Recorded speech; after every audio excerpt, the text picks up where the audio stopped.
Teman-teman semuanya, kita kembali lagi di kelas statistika dan probabilitas. Ini adalah materi terakhir kita sebelum kita melaksanakan tes tengah semester. Jadi materi kita hari ini adalah regresi dan korelasi. Untuk yang pertama, pastinya di dalam kehidupan kita sehari-hari ini kita sering dihadapkan dengan berbagai kejadian yang mungkin berhubungan satu sama dengan yang lainnya. Ini contohnya yang pertama yaitu ada hasil penjualan suatu produk ditentukan oleh keberhasilan perusahaan dalam mengiklankan produk tersebut.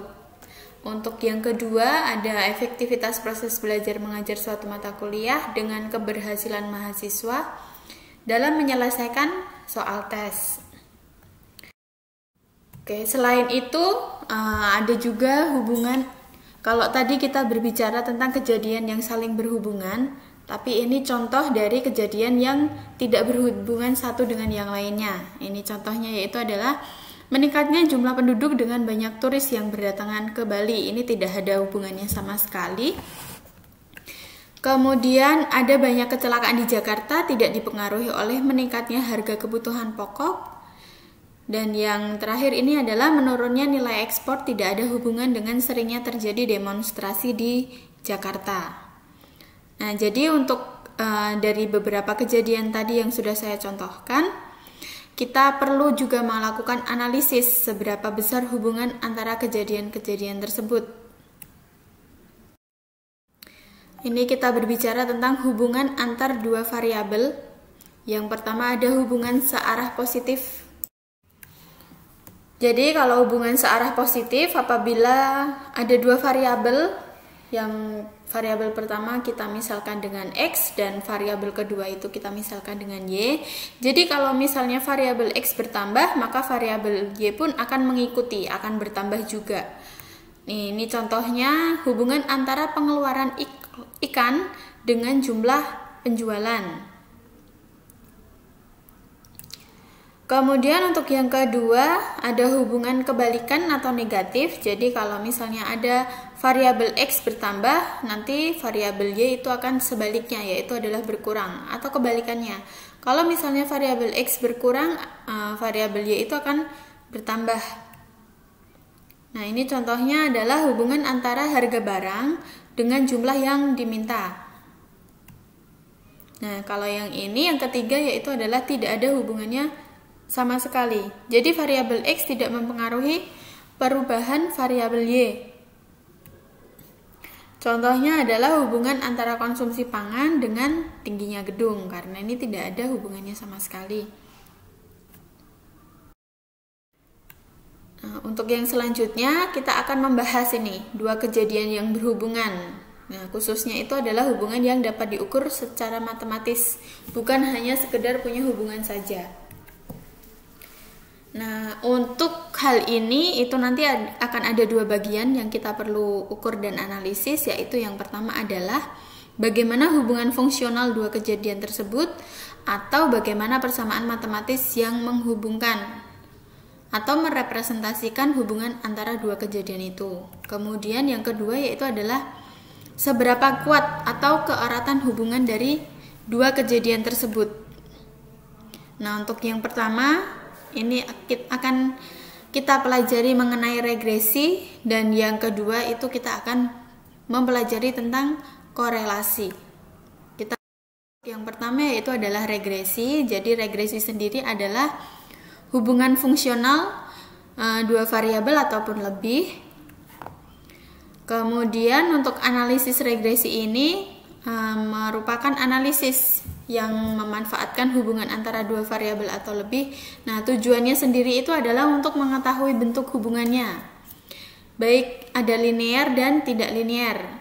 Kemudian untuk melakukan prediksi dan juga mencari persamaan terbaik. Jadi di sini nanti yang akan kita pelajari itu adalah hubungan yang linear saja. Nah, ini ya yang akan kita pelajari, jadi hanya linear. Kemudian kalau misalnya kita definisikan, yaitu adalah variabel dependen atau tak bebas ataupun bergantung. Kemudian untuk yang X itu adalah variabel bebas. tak tergantung atau prediktor. Nah, mungkin ini kalian mencoba flashback kembali mata pelajaran hubungan linear. Jadi kalau misalnya linear itu persamaan garisnya itu yaitu adalah Y sama dengan A plus BX. Sedangkan yang non linear yaitu adalah Y sama dengan A plus BX ditambah CX kuadrat ataupun sampai seterusnya. Mungkin bisa sampai DX pangkat 3 dan seterusnya. Nah, ini contohnya kalau misalnya IP sebagai Y dan NIM itu sebagai X, atau berat badan sebagai Y dan usia sebagai X, hasil penjualan Y dan iklan itu adalah X. Nah, ini contoh-contohnya. Nah, ini regresi yang paling sederhana yang kita pelajari yaitu adalah regresi linear. Kemudian, nah ini ada dua cara untuk penggambaran garis regresi, yaitu yang pertama adalah dengan metode diagram berserak atau scatter diagram. Kemudian yang kedua itu ada metode jumlah kuadrat terkecil atau least squares method. Untuk diagram scatter, jadi ini diagram ini adalah atau biasa disebut juga sebagai diagram titik atau diagram pencar. Jadi di sini untuk melihat digunakan untuk melihat hubungan dari dua kejadian. Jadi untuk titik-titik yang ada di sini, nah di sini ini semua titik-titik ini didapatkan dari nilai X yang pertama dengan Y yang pertama. Kemudian ada X yang kedua dengan Y yang kedua sampai X yang ke N sampai yang Y yang ke N. Nah, ini cara untuk mendapatkan titik-titiknya. Kemudian untuk titik ini menunjukkan nilai variabel tak bebas ataupun yang bebas. Jadi manfaatnya sendiri yaitu adalah untuk membantu menunjukkan apakah terdapat hubungan antara variabel tersebut. Kemudian selain itu juga membantu menetapkan tipe persamaan yang menunjukkan hubungan antara kedua variabel. Nah, itu tadi cara yang pertama. Nah, jadi untuk diagram scatter ini sendiri akan lebih mudah untuk mengetahui apakah ada hubungan antara dua variabel acak, baik itu hubungan linear ataupun hubungan tidak linear. Nah, kalau misalnya sebaran titik-titik ini mempunyai pola hubungan yang linear, jadi itu nanti akan dapat digunakan garis perkiraan atau taksiran untuk mewakili pola dari sebaran titik-titik yang sudah kalian buat tadi. Di sini permasalahannya itu adalah bagaimana menentukan persamaan garis yang paling baik untuk menyatakan hubungan persebaran data tersebut. Jadi untuk regresi sendiri merupakan garis taksiran untuk mewakili pola dari hubungan antara variabel bebas X ataupun variabel tak bebas Y. Jadi ini untuk metode yang kedua, least squares method. Ini digunakan untuk menentukan persamaan garis yang paling baik untuk mewakili persebaran titik-titik yang tadi. Jadi kalau misalkan persamaan garis itu adalah Y sama dengan A plus BX, kemudian dan DI itu adalah beda ordinat antara titik XI, YI, dan titik pada garis yang mempunyai absis XI. Ini kalian bisa lihat ilustrasinya di gambar. Kemudian di sini untuk garis yang paling baik yang menyatakan hubungan X dan Y itu bisa didefinisikan sebagai garis yang mempunyai sifat bahwa S sama dengan D1 kuadrat ditambah D2 kuadrat sampai Dn kuadrat yang minimum. Nah, ini yang disebut sebagai garis regresi. Rumus untuk mencari kemudian persamaan garisnya, kalau kalian ingat kembali atau kalian coba bongkar-bongkar materi lama, untuk persamaan garis linear yaitu adalah Y sama dengan A plus BX. Kemudian untuk mencari persamaan atau untuk mencari A dan B-nya, nah kalian bisa menggunakan rumus ini. B sama dengan N dikalikan dengan di sini N jumlah datanya dikalikan dengan sigma XI dikalikan YI. Jadi kalian cari dulu XI dikali YI kemudian dijumlahkan. Dikurangi dengan sigma XI. Jadi XI kalian jumlahkan, dikalikan dengan YI kalian jumlahkan dulu. Nah, kemudian dikalikan dengan jumlah dari XI. Kemudian dibagi dengan N jumlah data. Kalian cari dulu kalau sigma XI kuadrat. Sigma XI, masing-masing XI kalian kuadratkan dulu, baru dijumlahkan. Kalau yang ini, sigma XI dikuadratkan. Jadi, dari penjumlahan XI, baru kalian kuadratkan. Kalau di sini, itu adalah X-nya dikuadratkan dulu, baru dijumlahkan. Kemudian untuk mencari A-nya sendiri yaitu adalah min dari Y dikurangi dengan B dikalikan dari min dari X. Jadi untuk yang selanjutnya kita masuk korelasi, tapi saya informasikan dulu untuk regresi nanti kita juga ada contoh soalnya, nanti akan saya tampilkan. Tapi sebelum masuk ke contoh soal, kita bahas dulu tentang korelasi. Sekalian saya informasikan untuk syarat absensi kita minggu ini. Jadi seperti biasa, absensi kita lakukan di siasat. Kalau misalnya ada teman-teman yang berhalangan atau ada kendala di siasat, silahkan kalian menghubungi saya secara langsung. Jadi syarat untuk absensi minggu ini yaitu adalah kalian menuliskan NIM titik 2 pertanyaan mengenai materi kita hari ini. Jadi seperti itu, saya ulangi kembali untuk syaratnya yaitu adalah NIM titik 2 pertanyaan tentang materi kita hari ini. Begitu. Nah, kita mulai masuk korelasi. Jadi untuk analisis korelasi sendiri ini bertujuan untuk mengukur seberapa kuat atau derajat keeratan suatu relasi yang terjadi antar variabel. Kemudian untuk kuat dan tidaknya hubungan antara X dan Y, ini apabila dapat dinyatakan dengan fungsi linier, diukur dengan suatu nilai yang disebut sebagai koefisien korelasi. Untuk koefisien nilai dari koefisien korelasi itu yaitu adalah minus 1 sampai 1. Jadi nilainya akan ada di kisaran situ, di range tersebut antara minus 1 dengan 1. Nah, kalau kita lihat di sini, untuk korelasi yang mengarah ke minus 1 yaitu adalah kuat negatif, sedangkan untuk nilai yang mendekati plus 1 itu adalah kuat positif. Sedangkan kalau mendekati ke 0 itu berarti tidak punya hubungan atau lemah negatif ataupun lemah positif. Jadi untuk nilai koefisien korelasi itu sendiri, nah kalau misalnya nilai R ini bernilai positif, maka variabel-variabel tersebut adalah berkorelasi positif juga. Jadi semakin dekat, ya, tadi seperti sudah saya bilang, semakin nilai R-nya mendekati ke plus 1, itu akan semakin kuat korelasinya.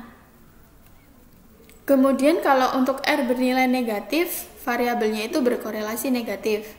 Jadi semakin R ke minus 1, semakin kuat korelasinya. Untuk nilai R bernilai 0 ini tidak menunjukkan korelasi, sedangkan jika nilai R bernilai plus 1 atau minus 1, ini variabelnya menunjukkan korelasi positif ataupun negatif yang sempurna. Ini bentuknya. Kalau untuk korelasi yang positif, ini dia garisnya akan menuju naik ke arah kanan. Kalau yang negatif menurun ke kanan. Begitu.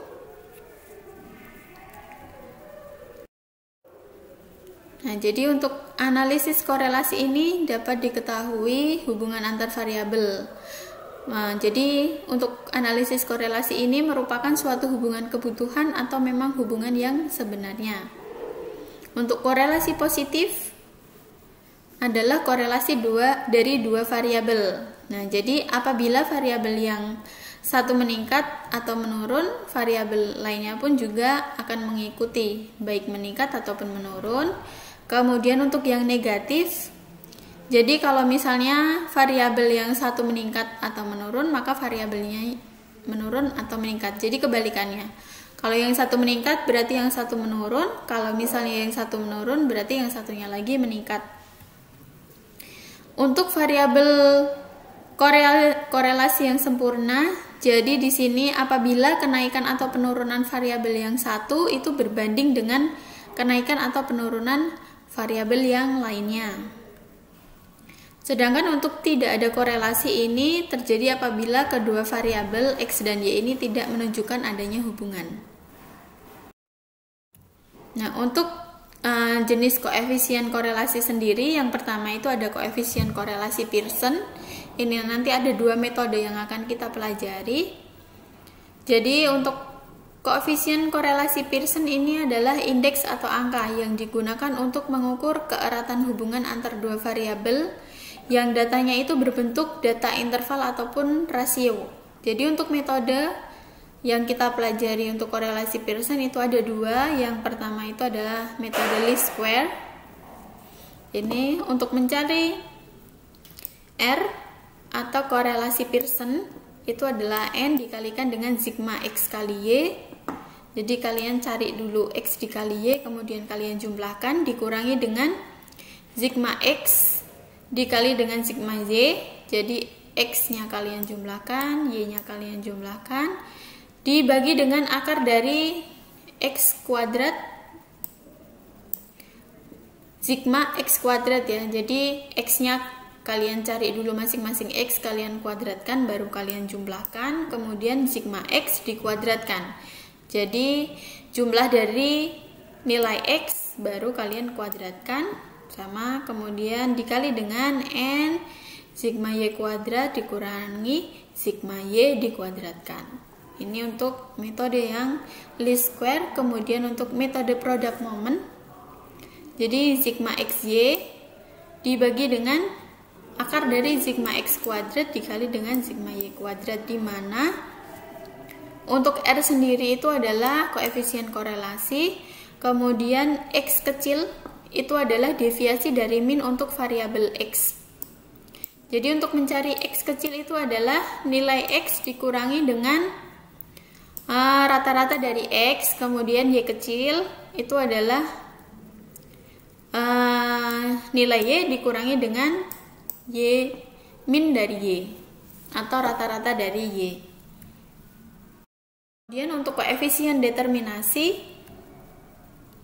jadi untuk koefisien determinasi ini dikenal dengan besaran R kuadrat. Untuk koefisien determinasi ini digunakan untuk mengetahui proporsi varians variabel yang tidak bebas, kemudian dijelaskan oleh variabel bebas secara bersama-sama atau secara verbal. R kuadrat mengukur proporsi atau bagian ataupun presentase total variasi dalam Y yang dijelaskan oleh model regresi. Nah, untuk memperoleh R kuadrat, jadi untuk koefisien determinasi dilambangkan dengan R besar kuadrat, itu didapatkan dengan R kecil kuadrat. R kecil tadi adalah koefisien korelasi Pearson. Jadi kalau kalian sudah menghitung koefisien korelasi Pearson dapat R, untuk mencari koefisien determinasi itu tinggal kalian kuadratkan saja. Nah, kemudian untuk ini penjelasannya, R kuadrat itu adalah koefisien determinasi, sedangkan untuk R kecil itu adalah koefisien korelasi sederhana. Contoh soalnya, kita mulai masuk. Di sini ada hubungan antara usia karyawan dengan tingkat hasil produksi. Kalau misalnya data itu adalah karyawan, X itu adalah usia karyawan,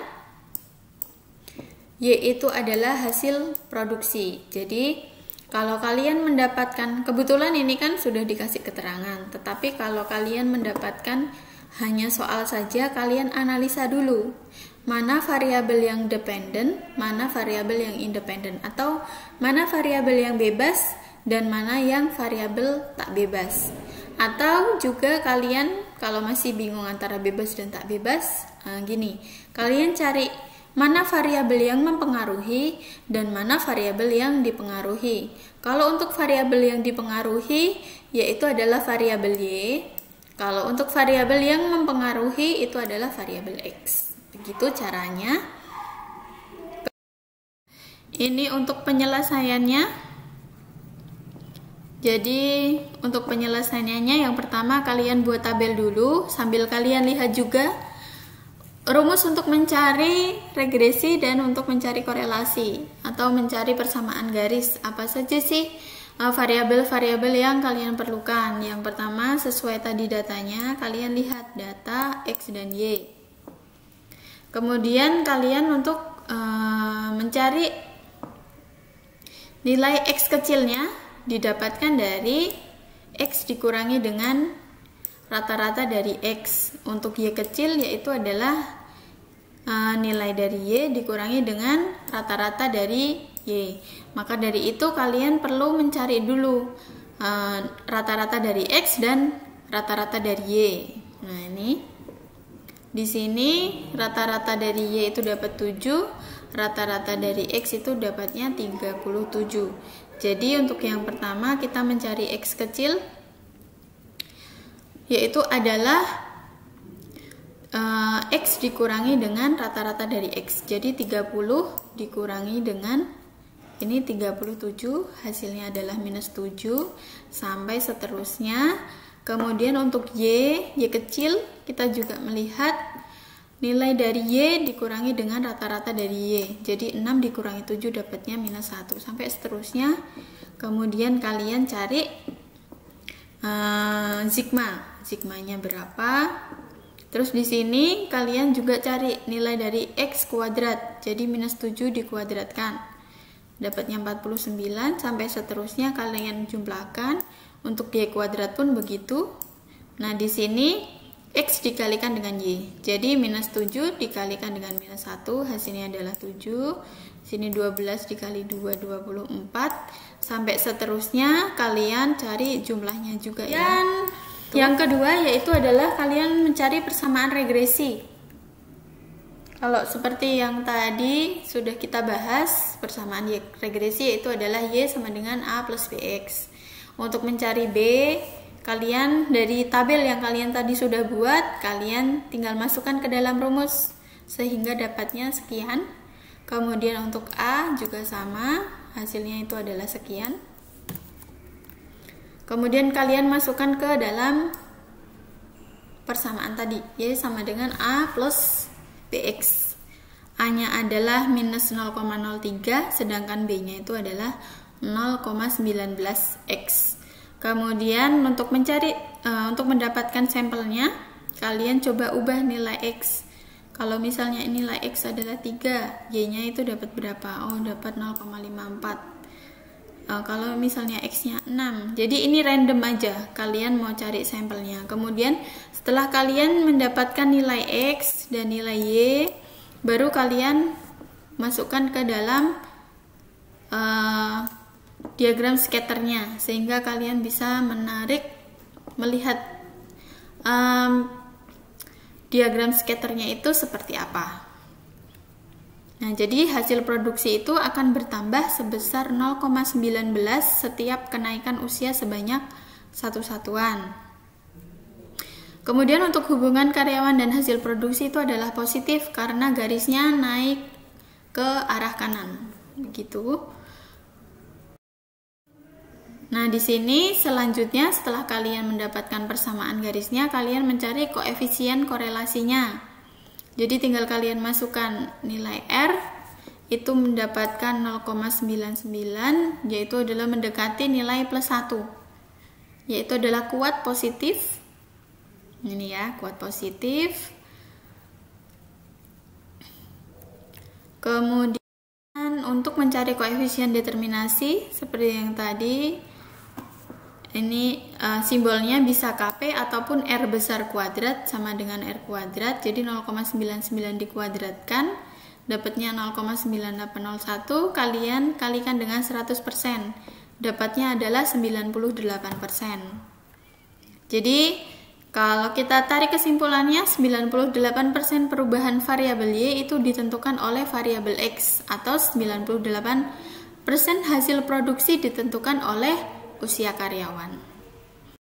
Sebagai tugas kita minggu ini kalian coba percobaan kita di dalam bidang lingkungan. Jadi kalian cari apakah semakin tua mobil, semakin besar juga emisi HC yang dihasilkan. Nah, ini datanya itu diambil contoh 10 mobil secara asap, kemudian dicatat jarak tempuh yang sudah dijalani mobil dan diukur emisi HC-nya. Nah, ini nanti kalian kerjakan sesuai dengan contoh soalnya yang tadi sebagai materi terakhir kita sebelum kita melakukan tes tengah semester. Jadi untuk tugasnya nanti akan saya buatkan postingan di Google Classroom. Seperti biasanya, tugas kalian upload di Google Classroom. Untuk pelaksanaan tesnya kapan, nanti akan saya informasikan di grup kelas masing-masing. Jadi untuk materi kita minggu ini sampai di sini saja. Terima kasih.